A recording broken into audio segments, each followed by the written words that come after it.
और इस वक्त आप शामली से यानी मुजफ्फरनगर लोकसभा में पड़ने वाला ये इलाका जहां पर जिसे जाटलैंड भी कहा जाता है, इकरा हसन और बीजेपी से चौधरी साहब जो है चुनावी मैदान में है। इकरा हसन इंडिया गठबंधन की तरफ से यहाँ पर अपनी किस्मत आजमा रही है।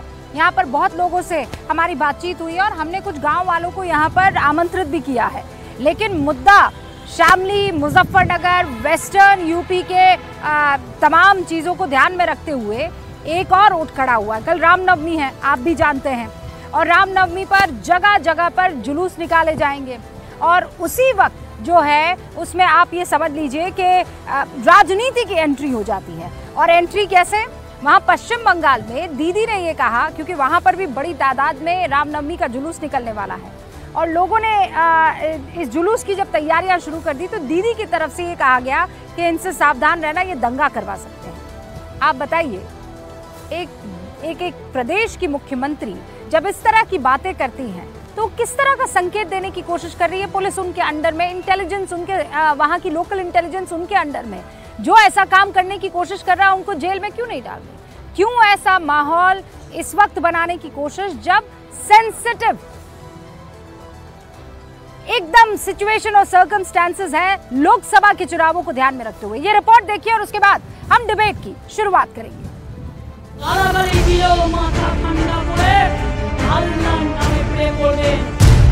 चुनावी लड़ाई में फिर राम पर तकरार। আমি সংখ্যালঘু ভাই বোনদের বলবো, যদি দেখেন স্লোগান দিচ্ছে 17 তারিখ, ওটা ওদের দাঙ্গা করার দিন। राम के नाम पर सियासी संग्राम। गठबंधन गठबंधन के लोगों को राम मंदिर से भी परेशानी है। बीजेपी विरोध में ये कैसा बयान? আপনি কি খাবেন লিখে দেবে সকালবেলায়, চা খাও, চায়ের সাথে গোমূত্র খাও। ममता बनर्जी के बयान पर बाबा। আমি সংখ্যালঘু ভাই বোনদের বলবো, যদি দেখেন স্লোগান দিচ্ছে 17 তারিখ, ওটা ওদের দাঙ্গা করার দিন। ममता बनर्जी के इस बयान को बीजेपी नेता अमित मालवीय ने सोशल मीडिया एक्स पर शेयर किया। दावा किया कि ममता बनर्जी ने बंगाल के कूच बिहार में हिंदुओं को दंगाई कहा। अमित मालवीय ने ममता पर आरोप लगाए कि उन्होंने कहा कि 17 तारीख उनके लिए दंगा करने का दिन है, वो आपको गाली देंगे, उनकी विदाई के लिए दुआ करना।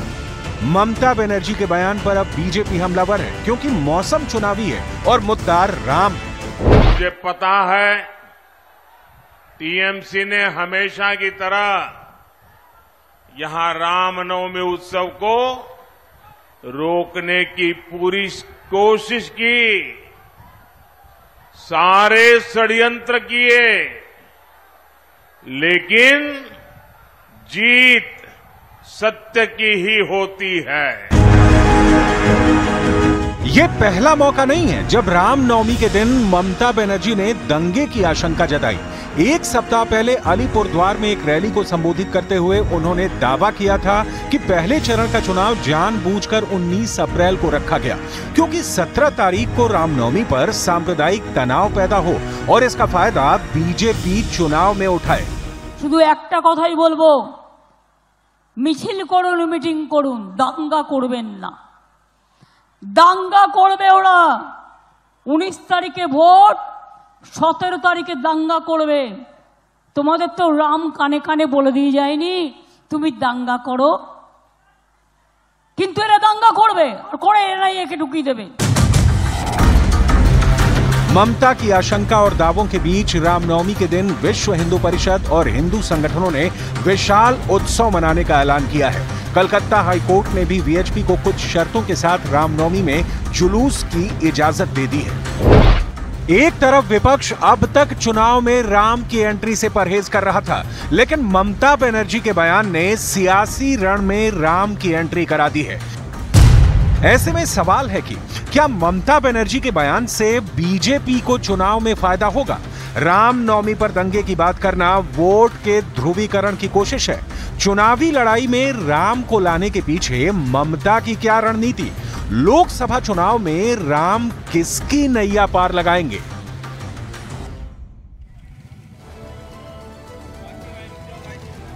और ये देखिए शामली के तमाम वोटर्स इस वक्त आपको यहाँ पर स्क्रीन पर नजर आ रहे हैं। गन्ने के खेत पे हम, मेरे ख्याल से कटाई जो है गन्ने की हो चुकी है, हम गन्ने के खेत में मौजूद हैं।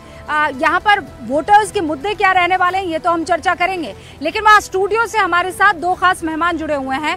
भारतीय जनता पार्टी से राष्ट्रीय प्रवक्ता के शर्मा साहब और हमारे साथ समाजवादी पार्टी के अनुराग भदौरिया साहब राष्ट्रीय प्रवक्ता जुड़ चुके हैं। आप दोनों का बहुत बहुत स्वागत है। शर्मा जी, शुरुआत मैं आपसे कर रही हूँ। कल एक बहुत बड़ा दिन है, लेकिन उस बीच बंगाल में आप पर बड़ा आरोप ममता बनर्जी लगाती हुई। देखिए रूपिका जी, कल रामनवमी है और मैं एक दिन पूर्व पूरे देश की जनता को आपके चैनल के माध्यम से बधाई देना चाहता हूँ, शुभकामना देता हूँ। और इस दिवस की महत्ता जो है मैं समझता हूँ 140 करोड़ भारतीयों के लिए बहुत महत्वपूर्ण है। अभी अभी भगवान राम लला का प्राण प्रतिष्ठा अयोध्या में हुआ है और पूरा देश जो है कल भगवान राम की जो सूर्याभिषेक होगा उसकी प्रतीक्षा कर रहा है। तो उत्साह और उमंग का वातावरण है, निश्चित तौर से हमारे लिए खुशी का विषय है। हाँ, समाजवादी पार्टी और इन लोग के लिए तो इनके तो छाती में दाल मूंग रहा होगा, क्योंकि ये जिस तरह से राम मंदिर का विरोध इन लोगों ने किया, रामलला का विरोध किया, निहत्थे कार सेवकों को हत्या करवाई समाजवादी पार्टी के नेताओं ने मिलकर उस समय, इन लोग के तो छाती में दाल इस समय शर्मा साहब, ये सारी बातें तो आप कह सकते हैं, लेकिन आप पर वो सीधा सीधा आरोप लगा रही है कि वहाँ बंगाल में जब जुलूस निकलेगा तो मामला बड़ा सेंसिटिव है, आप लोग जो है दंगा करवा सकते हो। छोटी मोटी बात नहीं कर रही हूँ, बड़ा आरोप आप पर लगा रही हैं। देखिए, मैं इस बात को इसलिए शुरू में कहा कि कल वो जो ये तो एक 10 दिन से लगातार रट्टा लगाए बैठी हुई है, वो दंगा होवे छोड़बे ना, ये क्या है? एक राज्य की मुख्यमंत्री हैं, उस राज्य में कानून व्यवस्था उनके हाथ में है।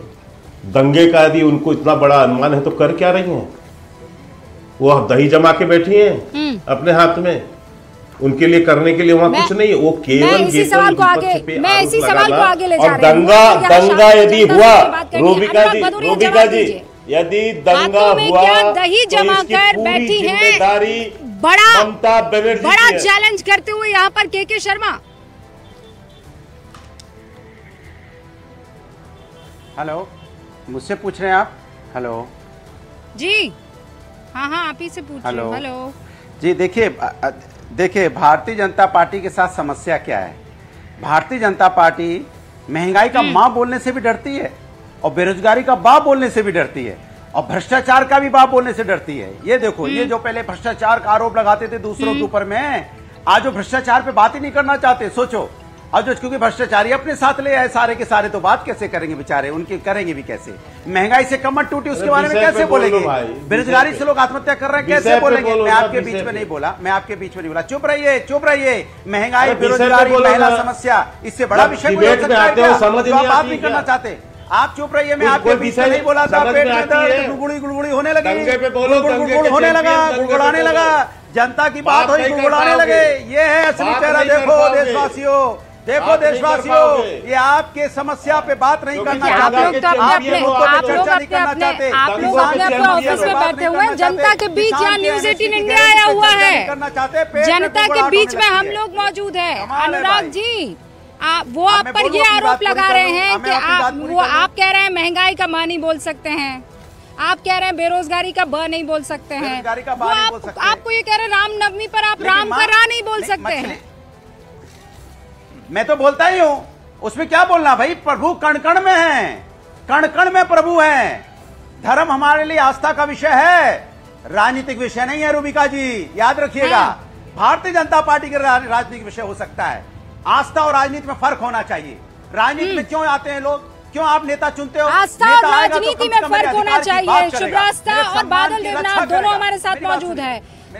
सर मैंने सुना आपकी बात को। देखिए आप प्लीज आप भदौरिया जी, मैं आपका वापस रुक करूंगी। मैं देखिए धूप में शामली की जनता चल कर खेतों के बीच, आप तो खुद खेती करते हैं, आप जानते हैं ना सर। एक बार मैं आप लोगों के ओपनिंग रिमार्क लेकर और फिर मेरे इन मेहमानों के, ये खास मेहमान है। अरे वो मेरे भी मेहमान है, मैं भी, अरे हमारे भाई बंधु हैं, हम एक ही खून के, इसलिए कहते हैं ना भारत के हम सब एक साथी हैं। बीजेपी वाले थोड़ी है डिवाइड एंड रूल करते हैं, हम तो उनको अपना भाई है मेरे वो। अरे मेरे भाई हो, मेरे साथ हैं भाई। 10 सेकंड में बोलेंगे अभी कि इंडिया गठबंधन जीतेगा, देश आगे बढ़ेगा। सुनिए मेरी बात सुनिए, ना बेरोजगारी की चर्चा, ना रोजगार का पर्चा, ना अपराधी की बात, ना किसानों का साथ कोई, ना बात हुई महंगाई की, ना बात दूध और दवाई की, बस जुमलेबाजी जुमलेबाजी जुमलेबाजी।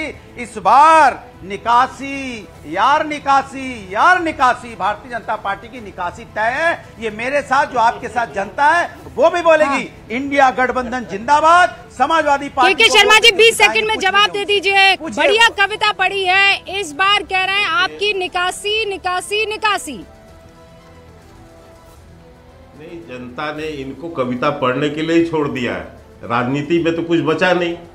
एक सीट के जो है पार्टी नहीं बच रहे हैं, तो अब क्या करेंगे? शेरो शायरी करेंगे, कविताएं पढ़ेंगे, अच्छा है, कुछ धंधा तो मिलेगा इनको। महंगाई, अब तो राजनीति है नहीं। अब रही बात, देखिए हमने तो नहीं कहा रूबिका जी कि दंगा दंगा दंगा दंगा की बात कौन कर रहा है? ये इनको महंगाई और बेरोजगारी की बात करनी थी, तो ये ममता बनर्जी और ये सब मिलके दंगा दंगा क्यों कर रहे हैं? इसीलिए कर रहे हैं कि ध्रुवीकरण हो, मुस्लिम वोट बैंक का सौदा करें ये, इसीलिए ये इस पर बात नहीं करना चाहते। हम तो नहीं लाए ना धर्म की राजनीति। 10 दिन से तो ममता बनर्जी लगा रही है। मुझे अपने 2 और मेहमानों को देने दीजिए, मैं आगे बढ़ना चाहती हूँ उसके बाद। प्लीज अब रुक जाइए। अनुराग जी और के शर्मा जी, फिर बता रही हूँ, यहाँ कड़ी धूप में हम जिन लोगों के साथ बैठे हैं, आज सबसे महत्वपूर्ण ये लोग हैं। हाँ, तो जनता को बोलने का मौका तो दीजिए आप लोग। आप अपनी बात पूरी कर चुके हैं, मुझे 2 और मेहमानों को यहाँ पर इंट्रोड्यूस कर लेने दीजिए और फिर यहाँ की जनता से बात करना है मुझे। शुभ रास्ता, आस्था का विषय है धर्म, राजनीतिक विषय नहीं हो सकता है। ये चीख कर अनुराग भदौरिया याद दिलाने की कोशिश कर रहे हैं।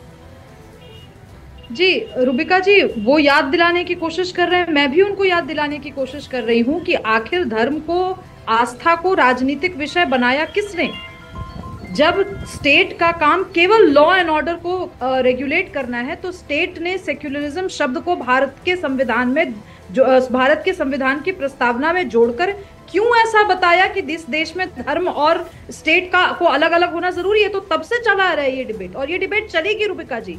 ये डिबेट तब तक चलेगी जब तक कुछ आइडेंटिटीज को अपने आप को असर्ट करने में दिक्कत महसूस नहीं होगी, जबकि कुछ एक के असर्शन में प्रॉब्लम होगी। और मैं ये दोनों तरफ से कह रही हूँ, मैं दोनों तरफ की बात कह रही हूँ। जब तक ये क्लियर नहीं होगा हमारे यहाँ कि धर्म हमारी आस्था, हमारी संस्कृति, हमारे लाइफस्टाइल का पार्ट है, आप इसको एक्सेप्ट कीजिए, चाहे वो कोई भी धर्म हो। आप यहाँ पे वेस्टर्न पैरामीटर नहीं ला सकते। अनुराग जी कह रहे हैं, अनुराग जी से जब समाजवादी पार्टी के जो कुकृत्य थे कार सेवकों को लेकर के, तो इनसे पूछ लीजिए, तो फिर ये चुप हो जाएंगे, इसलिए कुछ बोलेंगे नहीं। आज ये उन्हीं के साथ, चाहे वो राजीव गांधी के कार्यकाल में हुआ हो, चाहे वो मुलायम सिंह यादव जी के कहने पर हुआ हो, इन दोनों पार्टीज ने तो अपना चेहरा दिखाया। तो इसमें और बात रही जहाँ ठीक है, जो भारतीय जनता पार्टी की नाकामी की वजह से लोगों की मौतें हुई, उनके बारे में बोल दो। नोटबंदी से जो भारतीय नोटबंदी से जो लोग लाइन में लगे जिनकी मौतें हुई, तो वक्त खत्म हो गया ना भाषणबाजी का। अब तो वक्त खत्म हो गया ना। बादल देवनाथ जी, आप किस बिना पर आरोप लगा रहे हैं? रामनवमी का जुलूस पूरा हो जाने दीजिए, निकल जाने दीजिए। आपका जो काम है स्टेट में लॉ एंड ऑर्डर का, उसे पूरा कीजिए ना। दीदी काहे भड़का रही है? मैडम, मैं आपको कहना चाहता हूँ, जब लेफ्ट का शासन था, वाम शासन जब था, 34 साल ज्योति बसु मुख्यमंत्री था, उसके बाद बुद्धदेव भट्टाचार्य 10 साल मुख्यमंत्री था, उसके बाद 2011 में दीदी ने आया। उससे पहले से बंगाल में, जब से बंगाल में आरएसएस घुसा, यहाँ पर विश्व हिंदू परिषद जब से यहाँ पर घुसा बंगाल में, तब से बंगाल में हर साल रामनवमी के दिन ये लोग सशस्त्र शॉट लेके, पिस्तौल लेके, डीजे लेके, माइक लेके ये रामनवमी के दिन रैली करते हैं मैडम बंगाल में। और जहां जहां पर मुस्लिम इलाका है, देखिए हिंदू इलाका में कोई रैली नहीं होता है, जहां पर मुस्लिम इलाका है उसी इलाका से रामनवमी के दिन इन लोगों को रैली लेके निकलना चाहिए। इसीलिए हर साल एक तो मेरे समझ में नहीं आता, what do you mean by this sir? What do you mean by Hindu इलाका, मुस्लिम इलाका? सबके सब इलाके हैं ना, ये क्या बात हुई कि ये हिंदू इलाका, ये मुस्लिम